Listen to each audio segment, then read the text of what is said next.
Don Bosco Production កាលពីល្ងាចថ្ងៃច័ន្ទទី5ខែធ្នូឆ្នាំ2011កន្លងទៅនេះលោកឪពុកសំណាងដែលជាអធិការរងនៅសាលាបច្ចេកទេស Don Bosco ខេត្តព្រះសីហនុបានរៀបចំឲ្យសិស្សផ្នែកទំនាក់ទំនងសង្គមខេត្តកែបមកធ្វើសាខាសាលានៅផ្នែកទំនាក់ទំនងសង្គមខេត្តព្រះសីហនុដោយសារតែសាលាបច្ចេកទេស Don Bosco ខេត្តកែបពុំមានឧបករណ៍គ្រប់គ្រាន់ក្នុងការសិក្សាហើយក្រោយពីការធ្វើសាខាសាលានោះរួចលោកឪពុកសំណាងក៏មានកម្មវិធីប្រកួតកីឡា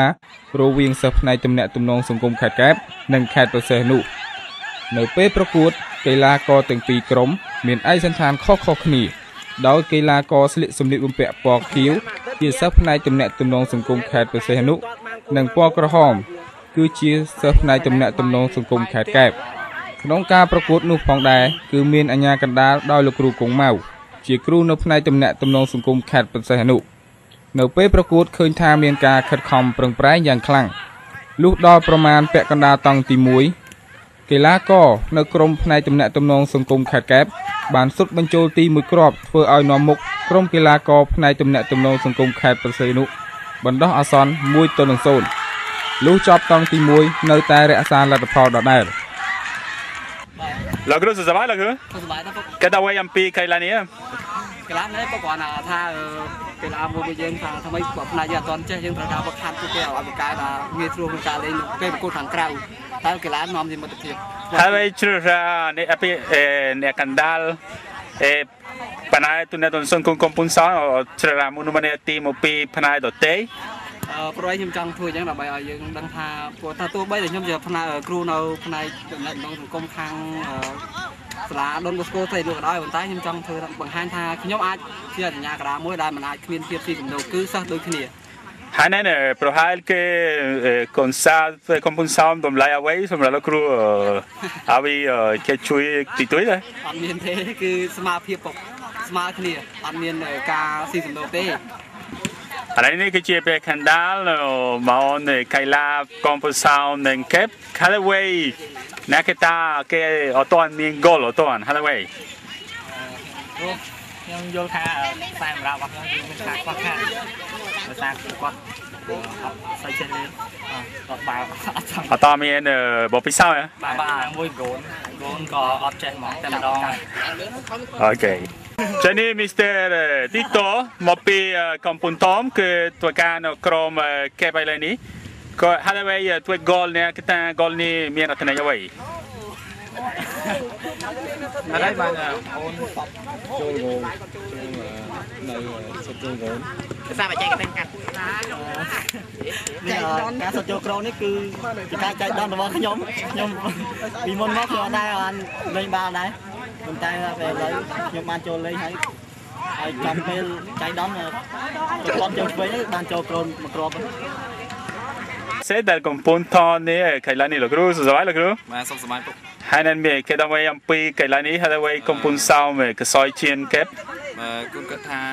ក្នុងការបច្ចេកទេសនៃការតតរបស់គាត់ព្រោះមានការខ្វះខាតដោយសារតែពួកគាត់ទៅតែចូលរៀនអញ្ចឹងគាត់អត់តន់ទៅចេះលេងបាល់ទាត់ប្រហែលនេះមកហើយនេះជាកូនស្រីដែលកំពុងមែលកីឡាកូនស្រីគេដល់វិញអំពីបាល់ទាត់នេះ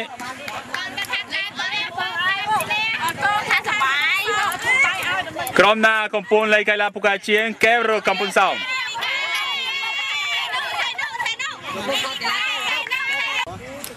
ជំរាបសួរពុកហើយពុកមានចំណាប់អារម្មណ៍យ៉ាងណាដែរចំពោះការមើលកីឡាកររវាងកីឡាគុនសិស្សកែបនិងគុនសិស្សសាលាកំពង់សោមពុកបាទខ្ញុំសប្បាយពីព្រោះនេះជួយយុវជនទាំងអស់មានសុខភាពហើយនៅបានធ្វើកីឡាជាអ្វីដែលឲ្យសុខភាពល្អហើយនៅ Don Bosco នេះគឺសំខាន់សម្រាប់គ្រូនិងសម្រាប់យុវជនធ្វើការជួយគ្នាអញ្ចឹងសប្បាយហើយចិត្តទៅកីឡាបាទពុកសប្បាយទេនៅពេលដែលកូនសិស្សកែបតបចូលកីឡាកូនសិស្សសាលាកំពង់សោមមួយគ្រាប់បាទខ្ញុំចូលតាមក្រុមទាំងពីរជាកូនខ្ញុំចេះនៅបាននិយាយដែរសប្បាយនេះសប្បាយនោះសប្បាយពេលកូនសិស្សទាំងនោះសប្បាយបាទអរគុណពុកលុះចូលតង់ទី2កីឡាករទាំងពីរក្រុមរឹតតែមានការខិតខំប្រឹងប្រែងជាខ្លាំងមិនបានប៉ុន្មាននាទីកីឡាករផ្នែកទំនាក់ទំនងសង្គមខេត្តសីហនុ បានសុទ្ធបញ្ចូលទីមួយគ្រាប់វិញដោយបាល់ពីនៃធ្វើឲ្យទទួលលទ្ធផលជាបណ្ដោះអាសន្ន1-1លុះដល់នាទីចុងក្រោយ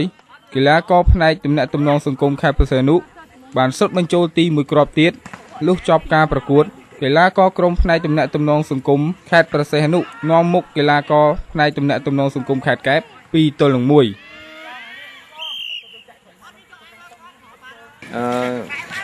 សួស្តីបង សួស្តីចាបង បាទហើយយ៉ាងម៉េចដែរចំពោះការប្រកួតរបស់បង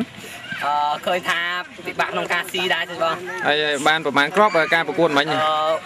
សសល់ប្រសិននោះស៊ីសសល់កែប2-1ចាបង បាន 2-1 ណា បាទហើយមានបច្ចេកទេសអីដែរដែលបានសុទ្ធចូលចំនួន2គ្រាប់ទៅលើខាងកែប